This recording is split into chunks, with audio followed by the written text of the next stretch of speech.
Shalom saudara-saudara yang dikasihi oleh Tuhan. Ketika kita di muka bumi ini, kita beribadah kepada Tuhan. Pertanyaannya adalah, apakah ibadah kita ada kaitannya dengan hal yang di sorga? Saudara, apa yang dilakukan di bumi, apakah itu terjadi dengan yang di sorga? Saudara, firman Tuhan ingin memberitahukan apa yang di bumi adalah hal yang di bumi. Dan apa yang di sorga adalah hal yang di sorga. Namun di dalam Kristus, apa yang kita kerjakan di muka bumi itu terkait dengan hal-hal yang di sorga. Karena kita mempunyai imam besar, agung, yang di sorga di hadapan Allah Bapa. Salam jumpa dalam program Tuhan adalah Gembalaku. Saudara, Alkitab dengan jelas hendak memberitahukan kepada kita bahwa kita harus membedakan manakah yang fana dan manakah yang kekal. Yang fana yaitu hal-hal yang terkait dengan yang di dunia ini. Dan yang kekal adalah hal-hal yang terkait dengan yang di sorga. Yang fana berarti bukan tidak berguna. Namun yang fana tidak dapat dijadikan yang kekal. Yang fana dapat dipakai sebagai gambar dan bayangan dari kekekalan. Karena yang fana dapat kita lihat dengan mata jasmania. Dan yang kekal kita tidak dapat lihat dengan mata jasmania. Namun hanya melalui iman sesuai dengan firman Tuhan. Saudara, perjanjian lama dengan peribadatannya merupakan perkara yang fana, yaitu yang di bumi. Namun ini menjadi berarti karena merupakan gambaran dan bayangan dari perkara yang kekal yang di sorga. Semua itu adalah sebagai penuntun bagi kita untuk menerima kenyataan dan kebenaran yang sesungguhnya yang terkait dengan kekekalan. Saudara, hal yang fana hanya menyentuh hal yang lahiriah. Hal yang kekal, itulah yang menyentuh hal yang batinnya. Saudara, mari kita membaca Ibrani pasal ke-8. Inti dari segala yang kita bicarakan itu ialah kita mempunyai imam besar yang demikian, yang duduk di sebelah kanan tahta yang maha besar di sorga, dan yang melayani ibadah di tempat kudus, yaitu di dalam kemah sejati yang didirikan oleh Tuhan dan bukan oleh manusia. Sebab setiap imam besar ditetapkan untuk mempersembahkan korban dan persembahan, dan karena itu Yesus perlu mempunyai suatu untuk dipersembahkan. Sekiranya ia di bumi ini, ia sama sekali tidak akan menjadi imam, karena di sini telah ada orang-orang yang mempersembahkan persembahan menurut hukum Taurat. Pelayanan mereka adalah gambaran dan bayangan dari apa yang ada di surga, sama seperti yang diberitahukan kepada Musa. Ketika ia hendak mendirikan kemah, ingatlah, demikianlah firman Tuhan, bahwa engkau membuat semuanya itu menurut contoh yang telah ditunjukkan kepadamu di atas gunung itu. Tetapi sekarang ia telah mendapat suatu pelayanan yang jauh lebih agung karena ia menjadi pengantara dari perjanjian lebih mulia yang didasarkan atas janji yang lebih tinggi. Sebab sekiranya perjanjian yang pertama itu tidak bercacat, tidak akan dicari lagi tempat untuk yang kedua. Sebab ia menegur mereka ketika ia berkata, sesungguhnya akan datang waktunya, demikianlah firman Tuhan, aku akan mengadakan perjanjian baru dengan kaum Israel dan dengan kaum Yehuda. Bukan seperti perjanjian yang telah kuadakan dengan nenek moyang mereka pada waktu aku memegang tangan mereka untuk membawa mereka keluar dari tanah Mesir. Sebab mereka tidak setia kepada perjanjianku dan aku menolak mereka, demikian firman Tuhan. Maka inilah perjanjian kuadakan dengan kaum Israel sesudah waktu itu, demikianlah firman Tuhan. Aku akan menaruh hukumku dalam akal budi mereka dan menuliskannya dalam hati mereka. Maka aku akan menjadi Allah mereka dan mereka akan menjadi umatku. Dan mereka tidak akan mengajar lagi sesama warganya atau sesama saudaranya dengan mengatakan, kenalah Tuhan. Sebab mereka semua besar kecil akan mengenal aku. Sebab aku akan menaruh belas kasihan terhadap kesalahan mereka dan tidak lagi mengingat dosa-dosa mereka. Oleh karena ia berkata-kata tentang perjanjian yang baru, ia menyatakan pertama sebagai perjanjian telah menjadi tua, dan apa yang telah menjadi tua dan usang telah dekat kepada kemusnahannya. Saudara yang dikasihi oleh Tuhan, bagian firman Tuhan yang kita baca ini menguraikan bahwa apa yang diperintahkan di dalam perjanjian lama itu terkait dengan peribadatan yang dibuat sesuai dengan desain Allah. Dan kenyataan yang sesungguhnya adalah hal ini terkait dengan hal yang di surga. Saudara, peribadatan yang dilakukan tersebut bernilai untuk menuntun kita kepada peribadatan yang sesungguhnya, yaitu bukan dengan keimam besaran dari Harun dan keturunannya yang memimpin ibadat di muka bumi ini yang sifatnya fana, melainkan keimam besaran anak Allah, yaitu Yesus Kristus, yang menjadi imam besar agung kita bukan di muka bumi ini, tetapi yang di sorga. Bukan di tempat kudus yang di bumi, melainkan tempat kudus yang di sorga. Saudara, Kristus adalah imam besar agung yang jauh lebih baik daripada imam besar Harun, karena dia imam besar agung di sorga untuk selama-lamanya, tidak seperti Harun yang menjadi imam besar di muka bumi. Saudara, perjanjian yang di dalam Kristus adalah perjanjian baru yang jauh lebih mulia daripada perjanjian yang lama. Saudara, apakah pesan firman Tuhan bagi kita? Yang pertama, sebagai orang percaya, kita mempunyai imam besar agung yang melayani di sorga dan tetap selama-lamanya dan kekal. Sehingga ibadah kita yang kita lakukan adalah ibadah yang sorgawi. Saudara, firman Tuhan berkata, inti segala yang kita bicarakan itu ialah kita mempunyai imam besar yang demikian, yang duduk di sebelah kanan tahta yang maha besar di sorga, dan yang melayani ibadah di tempat kudus, yaitu di dalam kemah sejati yang didirikan oleh Tuhan dan bukan oleh manusia.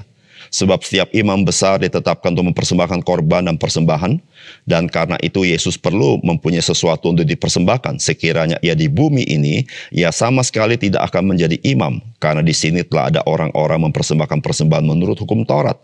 Pelayanan mereka adalah gambaran dan bayangan dari apa yang ada di surga.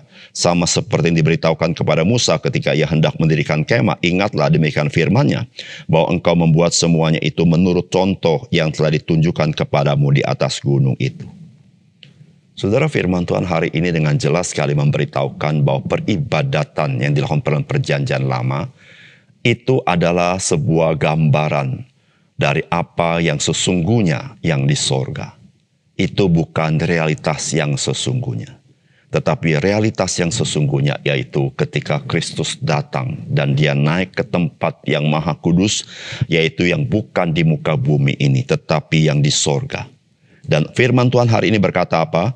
Inti segala yang kita bicarakan itu ialah kita mempunyai imam besar yang demikian, yang duduk di sebelah kanan tahta yang maha besar di sorga, dan yang melayani ibadah di tempat kudus, yaitu di dalam kemah sejati yang didirikan oleh Tuhan dan bukan oleh manusia.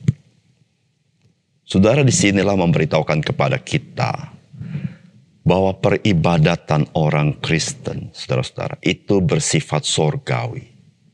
Karena, saudara, kita melalui imam besar agung yang bukan memimpin di dalam gedung gereja yang dibuat oleh manusia, tetapi oleh imam besar agung yang duduk di sebelah kanan Allah Bapa, yang menjadi pengantara kita di sorga. Sehingga, saudara, ibadah kita memang masih di muka bumi ini, tetapi mengapa sorgawi? Karena kita beribadah dipimpin oleh imam besar agung kita, yaitu Yesus Kristus. Ibadah kita adalah lewat pengantara, bukan imam besar yang ada di muka bumi, tetapi imam besar agung yang ada di sorga. Sehingga ketika kita beribadah, maka ini adalah ibadah yang sorgawi. Yang Alkitab katakan, yang melayani ibadah di tempat kudus, yaitu yang bukan dibuat oleh manusia, tapi yang dibuat oleh Tuhan. Saudara, Yesus Kristus melayani ibadah di tempat kudus, yaitu ketika kita beribadah, saudara, dialah yang melayaninya. Saudara yang kasih dalam Tuhan, apa yang dilakukan oleh perjanjian lama bukanlah tidak berguna, tetapi itu menolong kita sebagai orang percaya mengerti bagaimana sesungguhnya orang-orang umat Tuhan bisa beribadah kepada Tuhan, sebagaimana yang terjadi di sorga. Saudara yang kasih dalam Tuhan, oleh karena itu saudara, marilah kita sebagai orang percaya, kita menghargai panggilan ibadah yang Tuhan panggilkan kepada kita, untuk kita datang bersama-sama untuk beribadah kepada Tuhan. Sebab saudara, kita bukan dipimpin oleh seorang manusia, tetapi kita dilayani, dipimpin oleh imam besar agung kita di sorga, yang melayani bukan di kemah buatan manusia, tetapi kemah yang dibuat oleh Allah, yaitu yang sorgawi. Disitulah saudara, ketika kita beribadah, kita bisa mengalami sorgawi itu di dalam ibadah kita, yaitu kehadiran Allah, kehadiran kuasa Roh Kudus, dan kehadiran Kristus yang menyertai, sehingga iman kita dikuatkan oleh Tuhan. Yang kedua, saudara, perjanjian di dalam Kristus adalah perjanjian baru yang lebih tinggi daripada perjanjian yang lama. Karena Allah menaruh hukum-hukumnya di dalam hati kita melalui Roh Kudus yang tinggal di dalam hati kita. Saudara, firman Tuhan berkata, tetapi sekarang ia telah mendapat suatu pelayanan jauh lebih agung, karena ia menjadi pengantara dari perjanjian yang lebih mulia, yang didasarkan atas janji yang lebih tinggi. Sebab sekira perjanjian yang pertama itu tidak bercacat, tidak akan dicari lagi tempat untuk yang kedua. Sebab ia menegur mereka ketika ia berkata, sesungguhnya akan datang waktunya, demikian firman Tuhan, aku akan mengadakan perjanjian baru dengan kaum Israel dan dengan kaum Yehuda. Bukan seperti perjanjian yang kuadakan nenek moyang mereka pada waktu aku memegang tangan mereka untuk membawa mereka keluar dari tanah Mesir. Sebab mereka tidak setia kepada perjanjianku dan aku menolak mereka. Demikian firman Tuhan, maka inilah perjanjian yang kuadakan dengan kaum Israel sesudah waktu itu. Demikianlah firman Tuhan, aku akan menaruh hukumku dalam akal budi mereka dan menuliskannya dalam hati mereka. Maka aku akan menjadi Allah mereka dan mereka akan menjadi umatku. Saudara yang dikasih oleh Tuhan, perjanjian yang lama lebih rendah daripada perjanjian yang baru. Saudara, perjanjian yang lama sifatnya ragawi. Dan saudara, hal-hal yang sifatnya ragawi, saudara, maka manusia tidak sanggup untuk mengikutinya. Karena manusia yang ragawi dikuasai oleh dosa. Sehingga meskipun perjanjian yang lama sifatnya rohani, kan hukum-hukum Allah sifatnya rohani, termasuk peribadatan sifatnya rohani. Namun karena manusia termasuk bangsa itu terjual oleh dosa, sehingga saudara-saudara tidak sanggup untuk menghidupinya.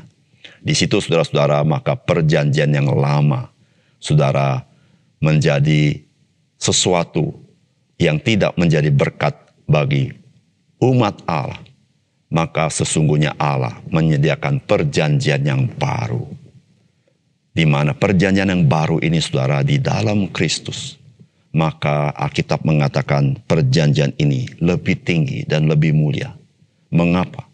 Karena sifatnya bukan ragawi, tetapi sifatnya batinia. Di mana firman Allah berkata bahwa aku akan menaruh hukumku dalam akal budi mereka dan menuliskannya dalam hati mereka, maka aku akan menjadi Allah mereka dan mereka menjadi umatku. Di dalam kitab Yehezkiel pasal 11 ayat 19-20 berkata, aku akan memberikan mereka hati yang lain dan roh yang baru di dalam batin mereka.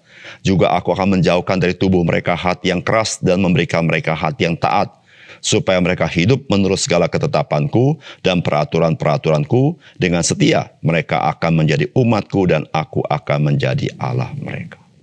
Saudara yang dikasihi oleh Tuhan, manusia berdosa tidak sanggup melakukan hukum-hukum yang rohani. Disitulah Alkitab berkata, mereka menjadi tidak setia dan aku menolak mereka.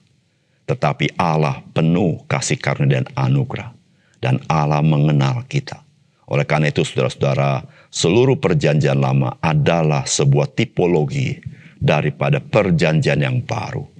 Di mana saudara-saudara, Allah ingin manusia bergantung sepenuhnya kepada Allah. Sebagaimana disampaikan dalam perjanjian lama. Terkutuklah orang yang mengandalkan manusia, tetapi diberkatilah orang yang mengandalkan Tuhan. Saudara, demikianlah saudara, Allah mengutus Yesus Kristus dan memberitahukan kepada kita, saudara, hidup rohani tidak dapat dilakukan dengan manusia yang sifatnya ragawi, manusia duniawi. Di situ saudara, seorang manusia perlu dilahirkan kembali, sehingga Kristus menaruh firman-Nya di dalam hati pikiran manusia yang sudah percaya. Di situ saudara-saudara yang kasih dalam Tuhan, kita menjadi manusia baru. Ada Roh Kudus yang tinggal dalam kita. Sehingga saudara, kita sanggup hidup berjalan sesuai dengan firman Tuhan. Karena kuasa Roh Kudus yang bekerja memperbaharui kita.